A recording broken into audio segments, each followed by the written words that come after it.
Nabuhi na ang pata, gitagaan pata niya og laing adlaw. Amen. Lain nga oras, bulan sa ato ang kinabuhi, no. Dako na to kayo nga pagpasalamat sa Ginoo tungod kay gihapat ang gitagaan og panahon, no. So salamat sa Ginoo nga ang Ginoo naga-provide sa mga atong mga panginahanglan. Kay kung wala ang Dios, wala tay mahimo, no. Kung wala ang Dios, dili na ito mabuhat ang atong mga buluhaton para diha sa Ginoo. Tingali karon to ata dito sa asa man ang pista ron, Picas Barrio, no? Kung wala tay Ginoo sa atong kinabuhi, tingali to ata sa Shaton, to ata sa lain nga mga kalingawan ato-atoon, pero naay ang Dios, naay Dios sa atong kinabuhi. Ato ang alagaran, so nakata diri ron sa church. Nagday, nagsimba, nagpasalamat niya kaniya. Amen. So salamat kaayo. Kahapon adlaw ang Ginoo naga-protection kanamo, na may banding-banding gamay. Ay anak nagikuno na natong mga Pinoy, no?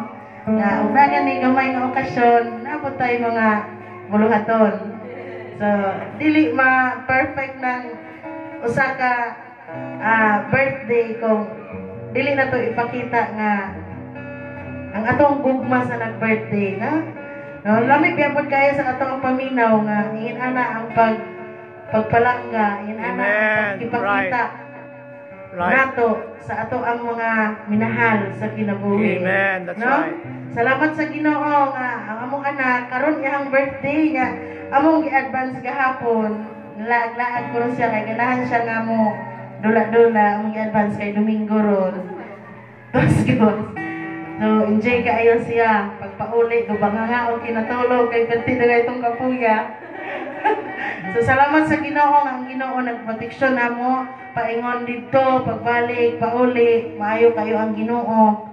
Ang Ginoo naghatag nagaprovide o ang Ginoo naghatag kanamong kusog naghatag og lain nga tuig sa kinabuhi sa among usa ka anak, no, 6 years old na, ulang na. So salamat sa Ginoo nga iya pang gitagaan ni og kanang maayong biskay nga panglawas, no, bisag sa karong tuiga kapila dago ni ka kutas-kutas, kapila ni siya ka nibulays, pero ang Dios nasayod ang Ginoo may among gitugyanan kaysa ang tanan. Siya ang atong dalampanan, wala tayo mahimo kung wala gyud ang Dios. Amen. Yung naami gamay pud nga dala, ato ko nang salo-salohan ron.